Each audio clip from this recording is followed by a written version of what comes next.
Hey, how you doing? This is RJ.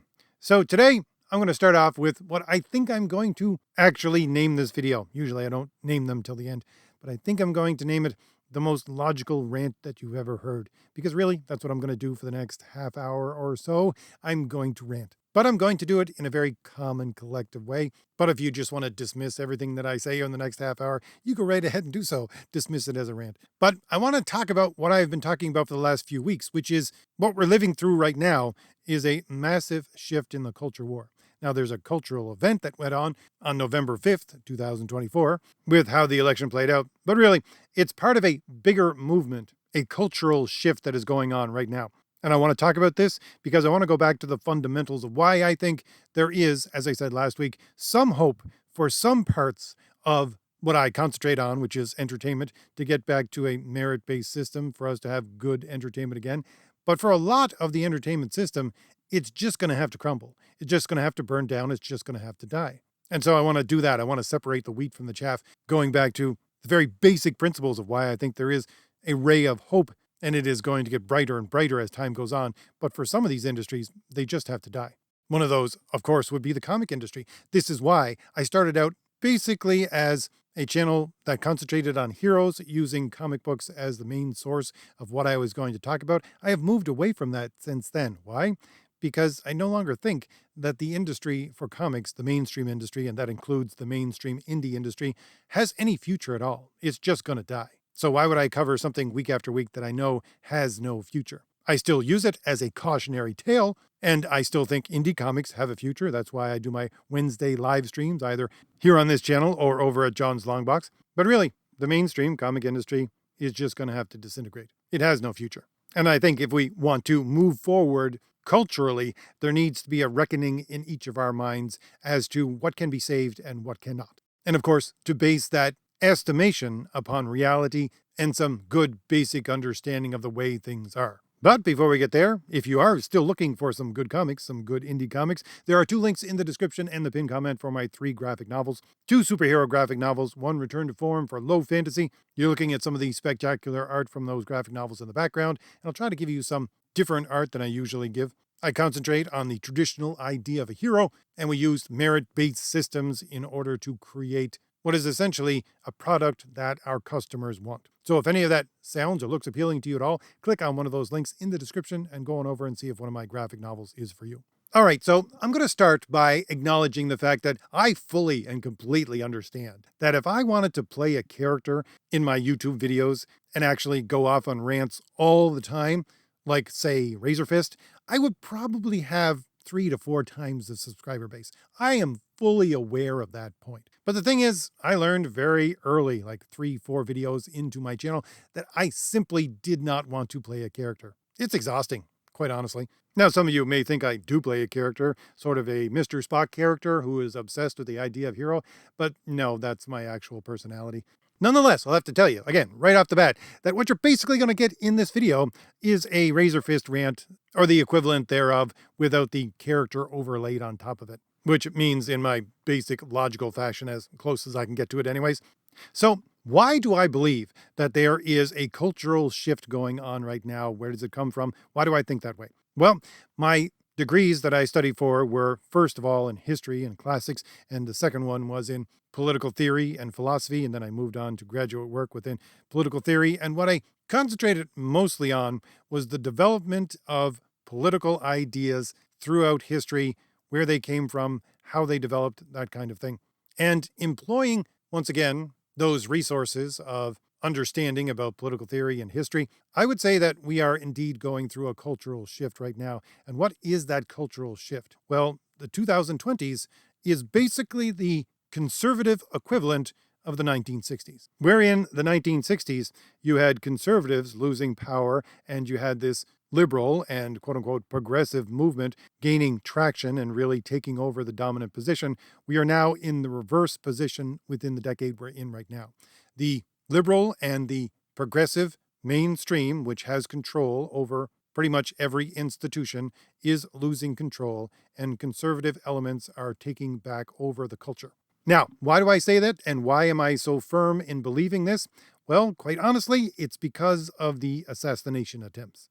Because there's a rule of thumb within history. It's not a hard and fast rule, it's simply a rule of thumb. But the rule of thumb is that if you have to fight for something, you've already lost it. Now, what does that mean? Well, it's basically harkening back to the ideas of human nature and the idea that if you become so lazy in defense of the thing which you claim to be the central point of what you believe, that you have to make a monumental effort in order to try and save it, then it's already too late because you've ignored it so much that the basis of the thing which you wish to defend has eroded to a point where it will no longer stand. And the basic, most desperate attempt at defense is assassination. And we saw this within the 1960s with multiple assassination attempts on multiple individuals, some of them successful, some of them not. But we see that again right here today. And quite honestly, you have to realize how much of a massive shift in the world we would have from where we are to where we would be if Donald Trump had not moved his head 10 degrees at the exact moment it was about to be blown off. But the bigger picture of the entire thing is, and I think it's a quote from C.S. Lewis, who says, "History may not repeat itself, but it sure does rhyme." So the thing is that when you study history in a logical fashion, in the ancient logical way, not within the modern logic, which really goes back to self-referential principles, but the ancient logical way of studying history is you study history because there's a fixed human nature. You can take that as a given, and from that fixed human nature, you can see how that human nature plays out within historical events to see how history unfolds itself so that you can then apply that to the future and the present, and then understand and navigate better what is going on within, again, your present and your near future. And if you look at history in that fashion, you can begin to see the rhythm of history playing out over and over again. Now, there are several rhythms going on at once, but I'll get to that in a minute. But the basic rhythm that we're going through, the rhythmic change that we're going through right now, again, is a 50 to 65 year cycle, basically, wherein you have a movement of the pendulum back and forth from liberal thinking to conservative thinking. And again, we are in that apex. I think we have just passed that apex, wherein the conservative thinking has begun to take over, and we're going to see it grow and grow for the next 50 to 65 years, until we get to a point, 50 to 65 years from now, where it will be the 1950s again. And I take more than a little bit of solace in what I see as the fact that we will not see the craziness we have seen over the last 10 years for another 100 to 120 years from now. And certainly most of us will not be around. But on top of that, and I realize I'm sort of reaching here, but on top of that, I think there's another longer rhythm going on at the same time. And it's a rhythmic shift we see right now, which is the result of about 500 years of history right now, which again was a movement into a liberal idea which began roughly about 500 years ago. But the point is that with that rhythm, it's not as even as the one that I've just been discussing. There's a different rhythm to it because the building up of that conservative mindset, which was destroyed, or the kernels of the beginning of the destruction began 500 years ago, that began 2,000 years ago. Why?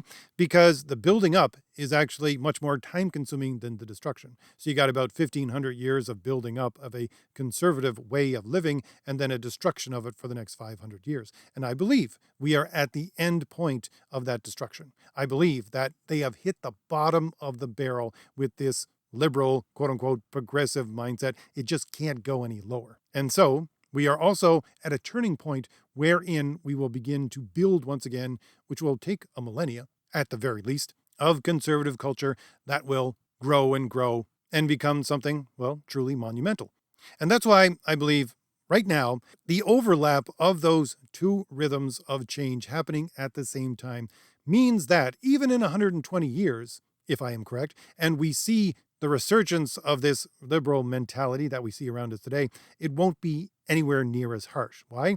Because the entire culture has also begun to move in a larger pendulum swing, which will ensure that even at that point, we will never see the lows that we have seen over the last 10 to 20 years. Now, I admit this is going to be a slow and laborious process, but it is a process of building back up actual true culture. That is to say, culture based on the true, the good, and the beautiful.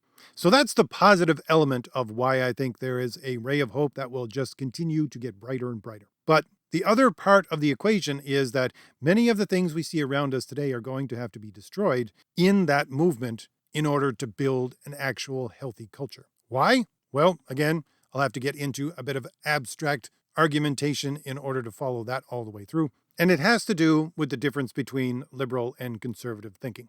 Now, I have said from the beginning of my channel, I realize that I have a lot of liberal people who listen to my videos, and I understand that if you see liberalism as liberating either yourself or mankind or institutions from falsehood, then I got no problem with that definition of liberalism. That actually needs to be done. But if your definition of liberalism is to be free from any and all rules that you don't want to submit to, then no. I think that is an erroneous idea because I think that reality trumps all, and you can't exempt yourself just because you want to from some of the rules of reality. It just doesn't work that way. And if you believe in that sort of liberalism, then you're believing in an ideology which is based upon a lie. Or to put it another way, if you believe in a liberalism which is a means to a better end of following what is true, then that's a good version of liberalism as far as I'm concerned.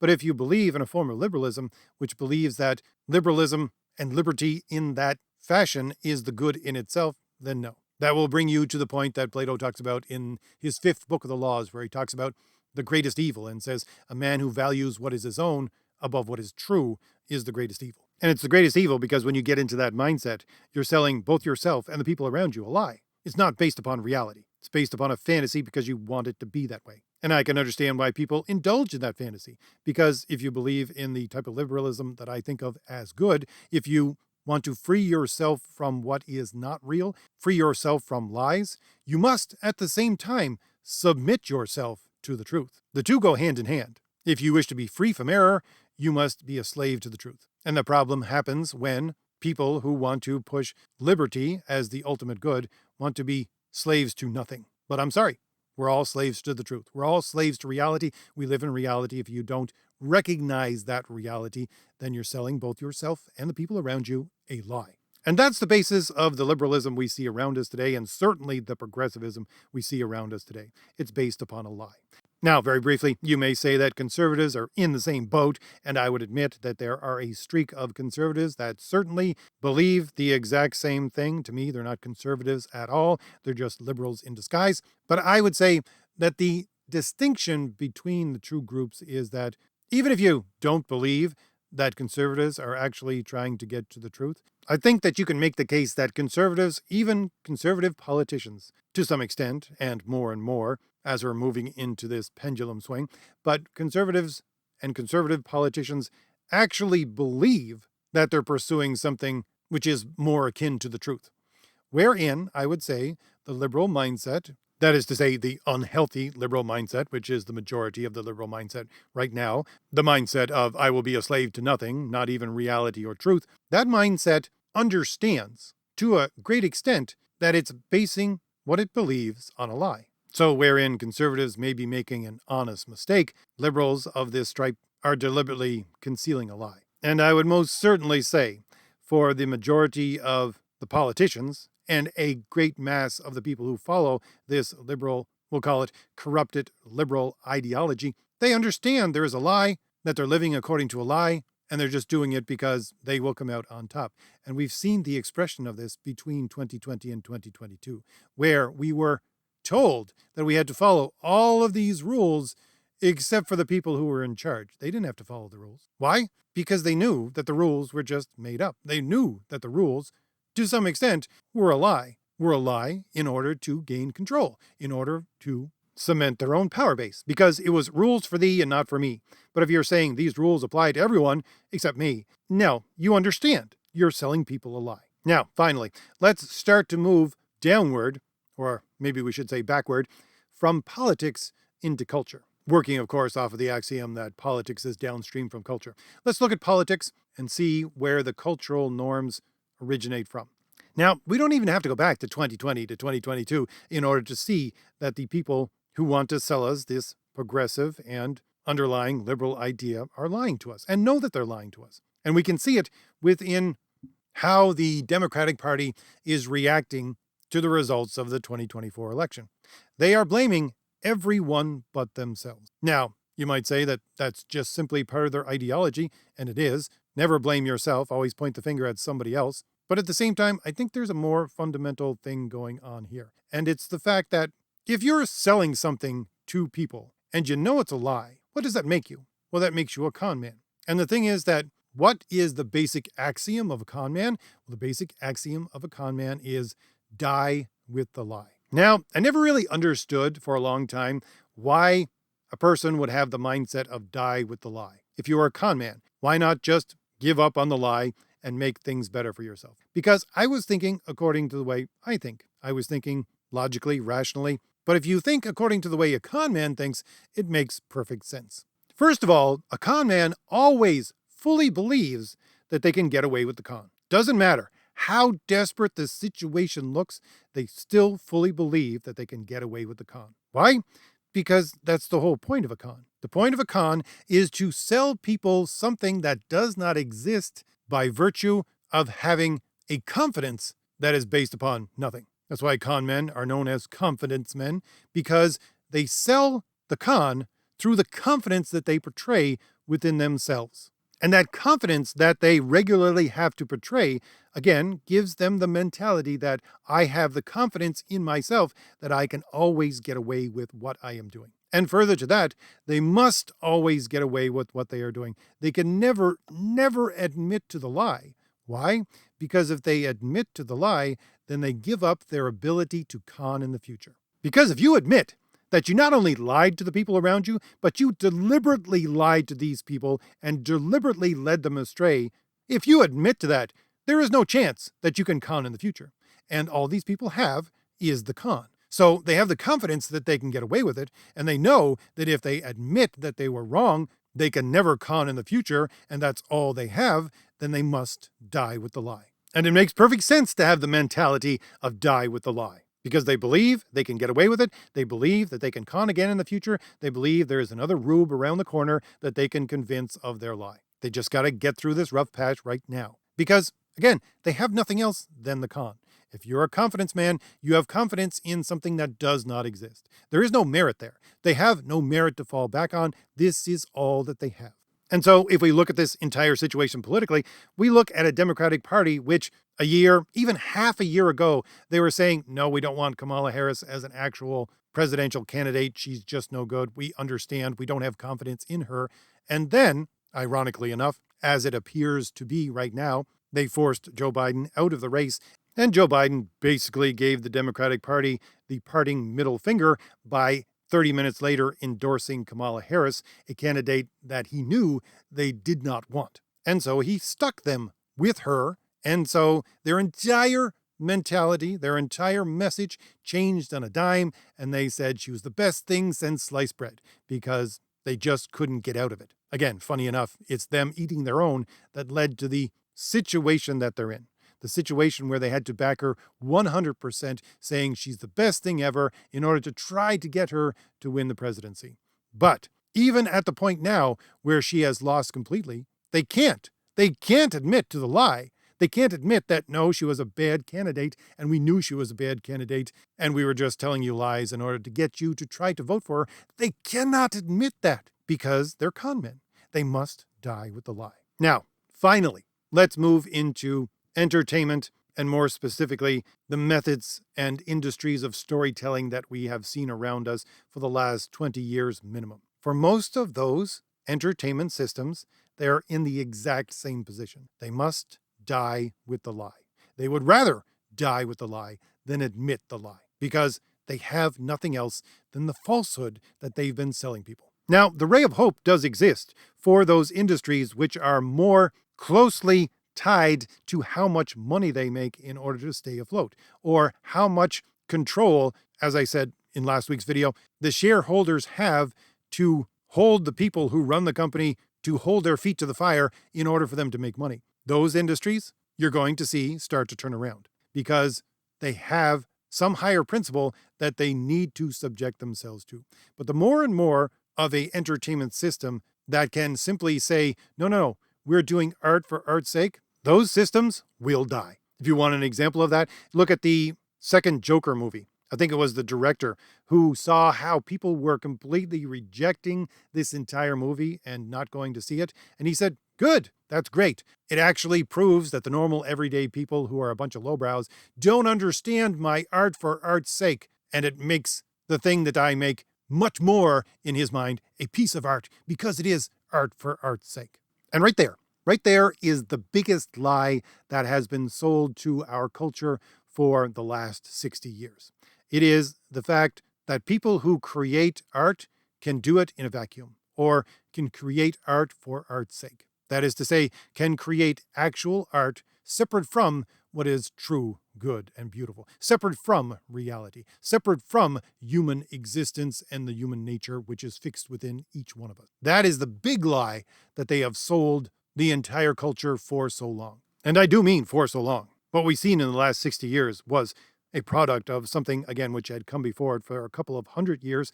But just look at even mainstream entertainment. If you look at the MGM logo, what is the motto above that logo, which is the roaring lion? It is art for art's sake. It's written in Latin. This is the big lie that entertainment systems have been selling for so long now. It is an idea that art can be created in a vacuum. And it can't. First of all, it's created by a human being. Therefore, vacuum is gone right there. And then we add all of the successive parts of reality that go into making of the thing. No, you're subject to the rules of reality when you make a piece of art. And human beings react to those bits of reality in very specific ways according to our fixed human nature. And therefore, we can judge a piece of art, whether it's good or bad, based upon simple understanding of the reality around us. And you can't make art for art's sake. You can't make art in a vacuum. And the absurdity of the entire thing actually came to light within the last couple of weeks. Was a piece of modern art that was just sold as art for art's sake. What was it? It was a banana duct taped to a wall, and it sold for $6.9 million. This is the absurdity of art for art's sake. And by the way, no, it wasn't a plastic banana. It was an actual banana, which means within about, 2-3 weeks, the entire thing will start to decompose. And in about a month, it will be nothing. So someone spent $6.9 million on a piece of art which will cease to exist within a month or two. Why? Because it's art for art's sake. Again, this is the bottom of the barrel of the absurdity of this mindset playing out within this decade of change that we are in right now. If you want a philosophical equivalent to what I'm talking about, it's basically Nietzschean dynamism, where he says what you need to do is admit there is no truth, but create just for creation's sake within a whirlwind, within a tempest, within something where everything is constantly shifting and changing and you have no footing, but you just create and it's going to be destroyed in a moment anyways. But that's what, in his estimation, actual art would look like.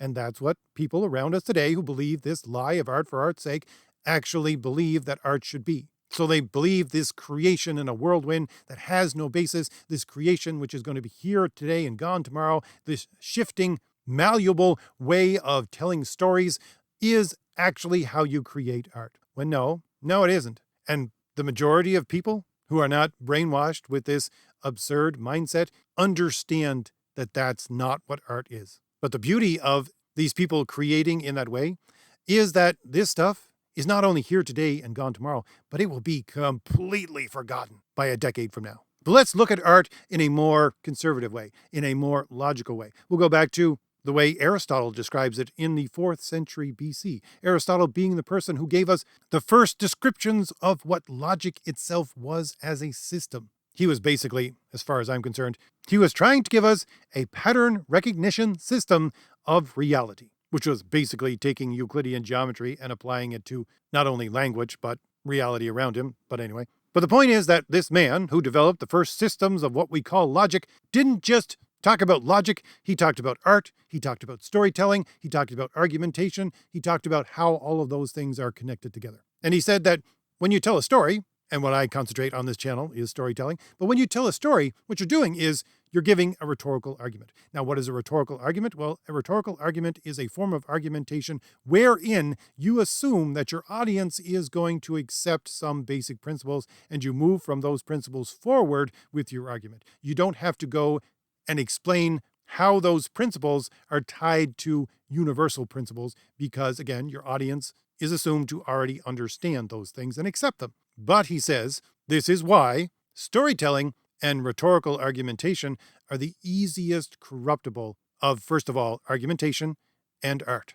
Because you can substitute into that rhetorical position of what your audience accepts a lie if you're clever enough. So if you're clever enough to convince your audience of this underpinning lie before you even begin, the more and more you tell the story, the more and more they are subjecting themselves to the mindset of that lie. But if you're anyone who enjoys good storytelling and have looked at what art, quote unquote, has been produced over the last 10, 15, 20 years, how it's based on this progressive principle, this dynamism of progressivism, which has constantly shifting definitions of what it is and how it works, you can see, if you're sane anyways, you can see that it's a bold-faced lie. And you probably understand at the back of your mind that these people who are storytellers and creators of this kind of entertainment based upon these stories are trying to sell you a lie, that they are in fact con men. But again, the problem is, once you point out that, hey, wait a second, you're trying to con me, which is what I've been doing on my channel for the last 6 years, and people before me have been doing for the last 10 to 15 years, they're pointing out to the entertainment systems that, hey, wait a second, this is a lie. Even just by saying this is a bad product. It's a bad product because it's based upon a lie. Once you point out the fact that, hey, wait a second, you're lying to the con man, that's when the mindset of die with the lie kicks into high gear. Because die with the lie is a part of their self-preservation system. They know they're selling a lie. They know they're con men.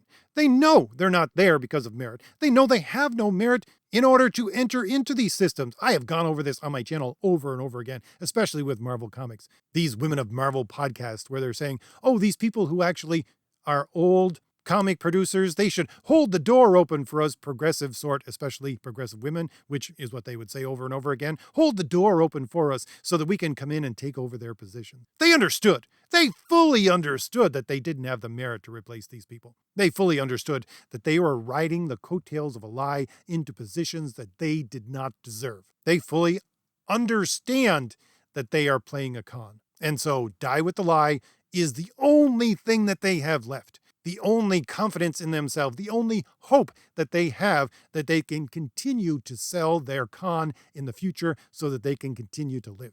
And the farther and farther away they are from the responsibility of shareholders and making money, the closer and closer they are to the idea of art for art's sake. That's what they're going to always retreat to and say, well, it's just art for art's sake, you know. We're going to continue to do this. We're going to continue to produce art, quote unquote, because that's what art is. And it doesn't matter if we make money. It doesn't matter what people say. It doesn't matter what people like. We are creating art here, and it's art for art's sake. That is the final form of their lie. That is the final position of defense. If they lose that, they lose all confidence. But they will defend that position because it is their last hope. Because they have no other escape. They will defend that position even to the extent of destroying the very means by which that industry continues to exist. That is to say, they will watch these entertainment systems burn down around their ears rather than admit to the lie. Some of them openly admit this, like Mark Waid. As he said on his social media, he would rather see the entire industry of comic production burn down than to work with, as he says, right-wingers. So yes, there is a ray of hope that is going to shine and continue to get brighter and brighter as we build up this new conservative culture within this culture shift that is happening right now within this decade. But also, you have to admit that there are a lot of entertainment systems that cling to that idea of art for art's sake, that cling to that lie, that cling to that grift. And they will openly and deliberately tear the entire thing down around their ears rather than admit to the lie. And while it may be entertaining and even a bit cathartic to grab some popcorn and simply watch these industries burn down, crumble under their own weight of stupidity, never forget that this decade of change is a decade of hope if and only if we, unlike the other side, concentrate more on the creation of what is true rather than revel in simple destruction. So, if I've given you anything new to think about, hit like, hit the shield in the lower right-hand corner of your screen to subscribe, and leave me a comment. Tell me what you think about all this. And don't forget, there are 2 links in the description for my 3 graphic novels, 2 superhero graphic novels, 1 Return to Form for low fantasy. You're looking at some of the beautiful art for those in the background. So if any of that looks or sounds appealing to you at all, click on one of those links in the description and go on over and see if one of my graphic novels is for you. All right, I'll leave it there. I'll see you later. Bye.